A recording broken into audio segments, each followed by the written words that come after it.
So students, again this is the continuation of what we had done in the last class. So in the last class we had started with how to write the formula of compounds. So in this class we'll see some more different kind of cations and anions and their combination, how to find the formula of the compounds.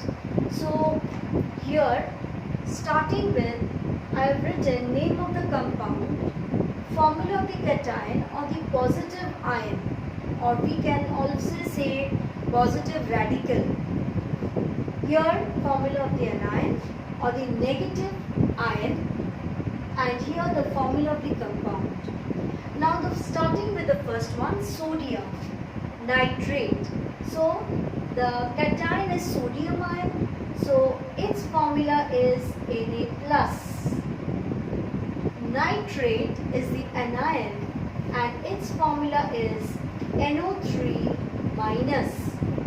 So I told you from the previous class that from the charges you can make out the valency. So sodium's valency is 1, nitrate's valency is 1. So their valencies, what will happen? I will write it here. Sodium's valency 1 comes to nitrate. Nitrate's valency 1 comes to sodium. But since both are 1, so we need not write this 1, and hence we do not give this bracket also. So the formula of the compound is written as NaNO3. Similarly, next one is calcium nitrate. The formula of calcium ion is Ca2 plus. So you can understand 2 plus means the valency of calcium is 2.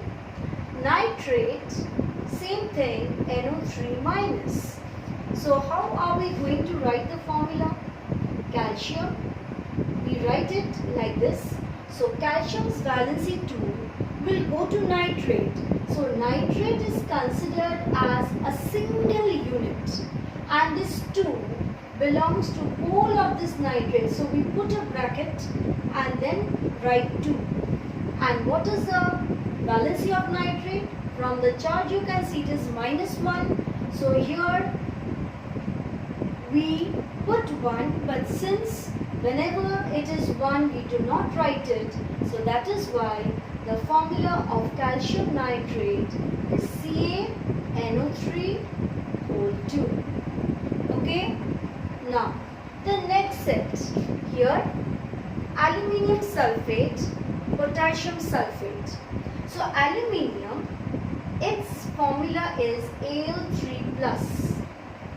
Okay, so valency of aluminium is 3.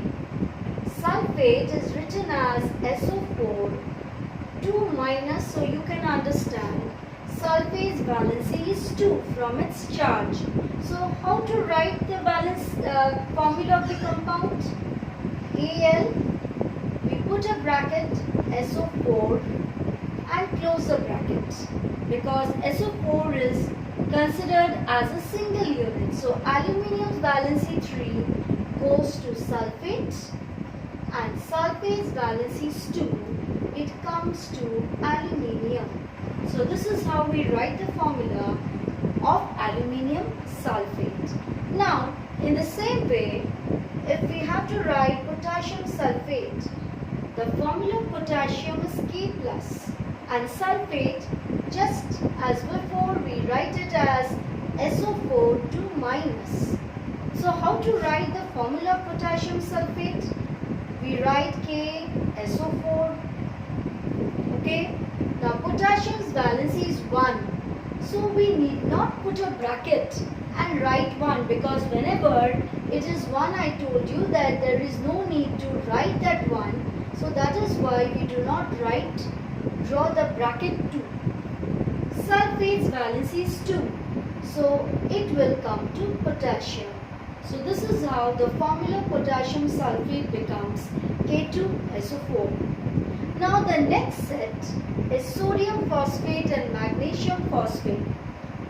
As you have seen, sodium's valency, formula of the ion is Na plus, and phosphate PO4 and its charge is 3 minus. So the valency of phosphate is 3.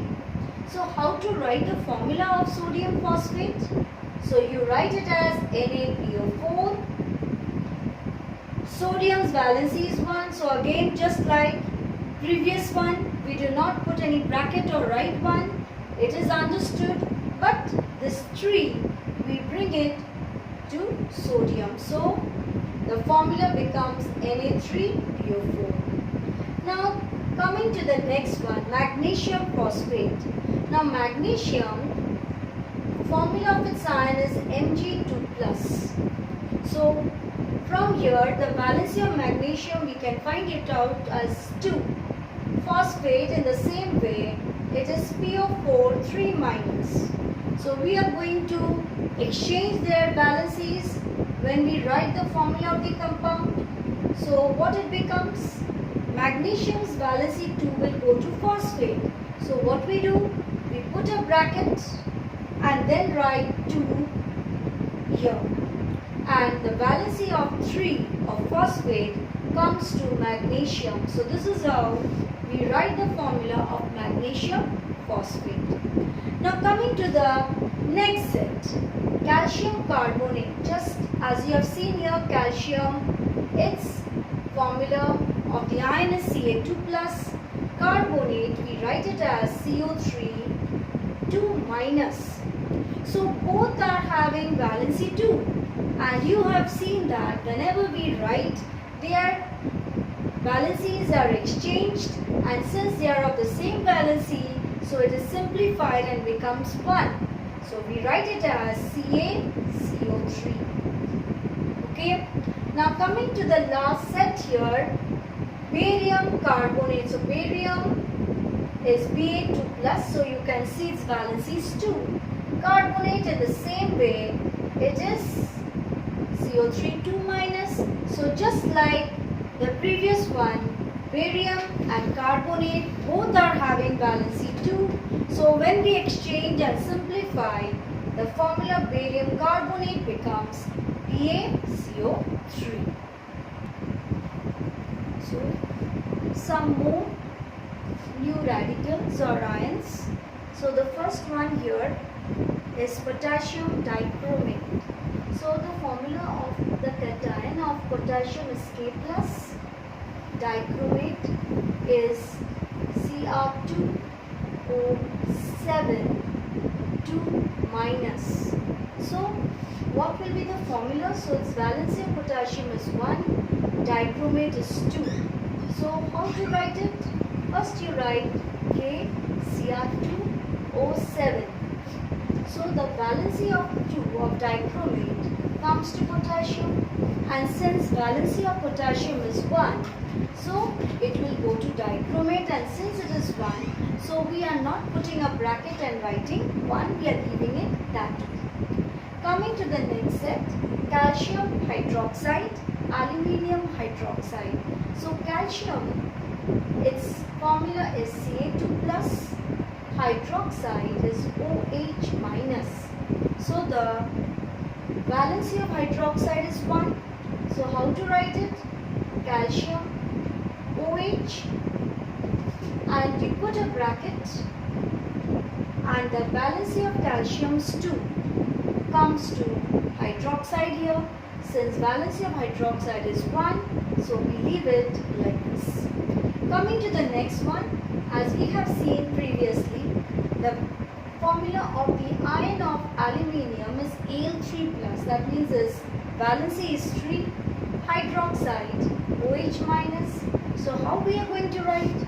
We are going to write Al OH, we put a bracket, and the valency of aluminium comes to hydroxide here. Next one, zinc sulfite. Now zinc, its formula of the ion is written as Zn2+, sulfide S2-. So you can see here, both they have valency 2. So the valencies are exchanged and they get simplified. So the formula of zinc sulfide is just Zns.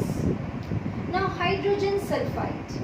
Hydrogen ion is written as H plus and sulfide is 2 minus. So how to write? H as you write. Hydrogen's 1 comes to sulfur and sulfur's valency 2 comes to hydrogen. So since it was 1, so we didn't write it. So the formula of hydrogen sulfide is H2S.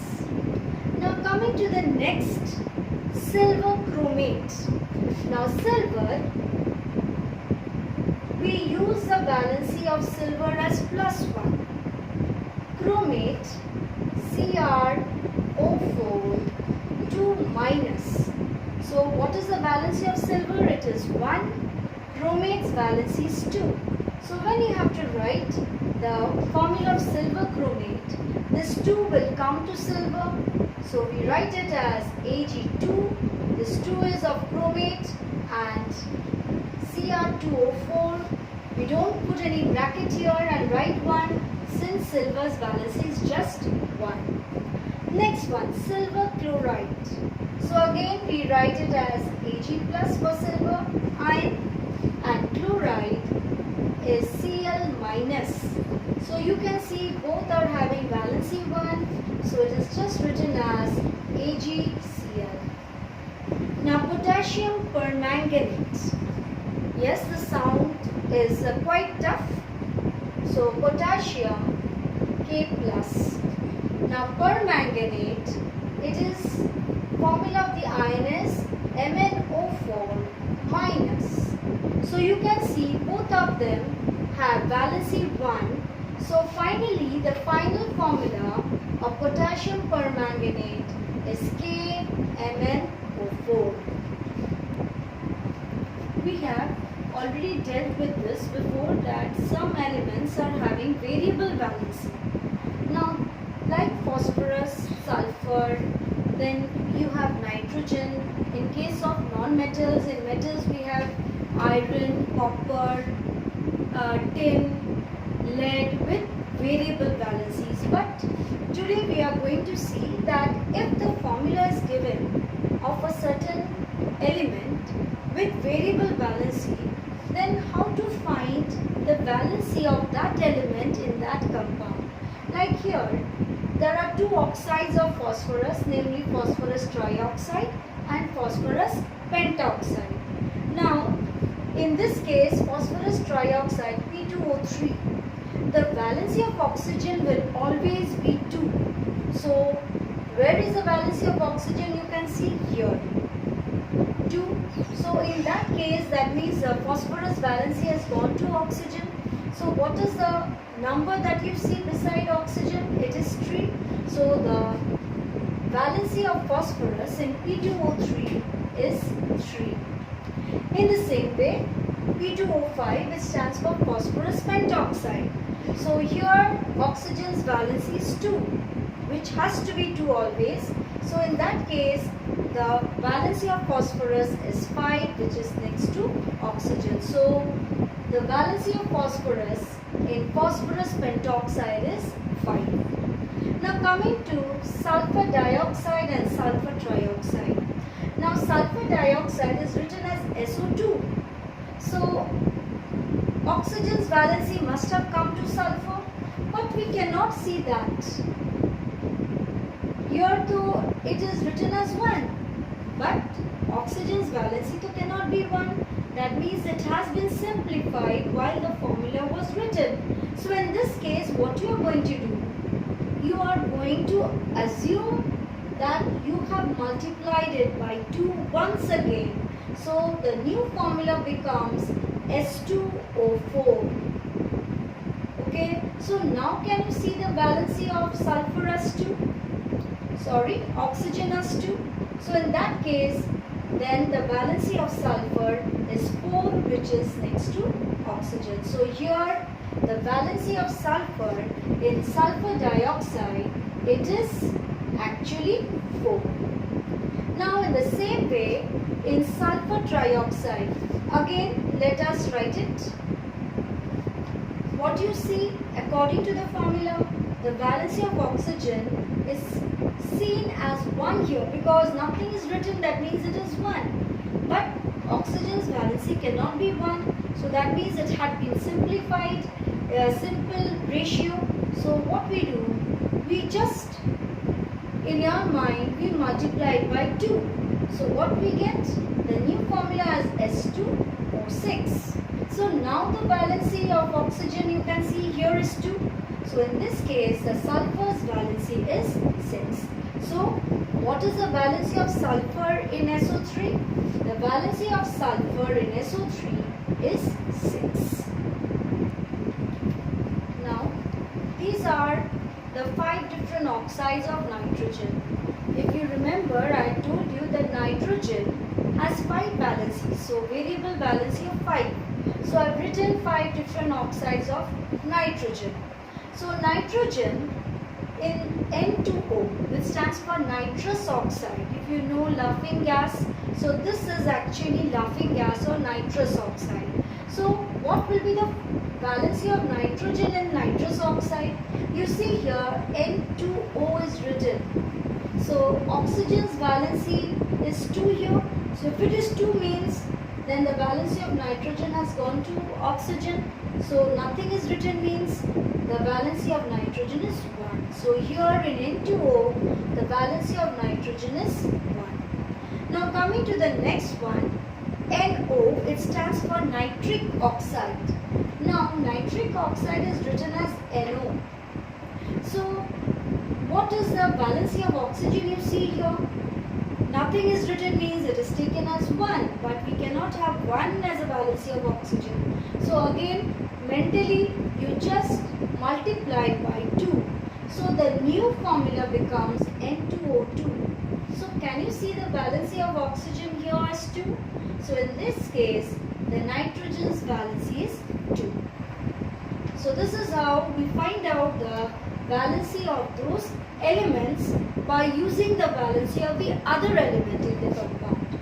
Now in this one, this oxygen's valency in N2O3, nitrogen trioxide, you can see here it is 2. So that means nitrogen's valency has come to oxygen. So here you can see it is 3. Now again in NO2, which stands for nitrogen dioxide. So nitrogen dioxide NO2. So here also if you see oxygen's valency is not showing as 2 here, it is showing as 1. So which cannot be. So that means it also has been simplified. When we were writing the compound simple whole number ratio, so mentally again we multiply by 2. So what you get? The new formula is N2O4. So now can you see oxygen's valency as 2? So in this case the valency of nitrogen becomes 4. So nitrogen's valency in NO2 is 4. Now come to the last one, that is nitrogen pentoxide. Here oxygen's valency is very well written as 2. So in this case nitrogen's valency is 5. So this is how you find the valency of the element in a compound by using the valency of the other element as the reference. So in the next class we are going to start with chemical equations.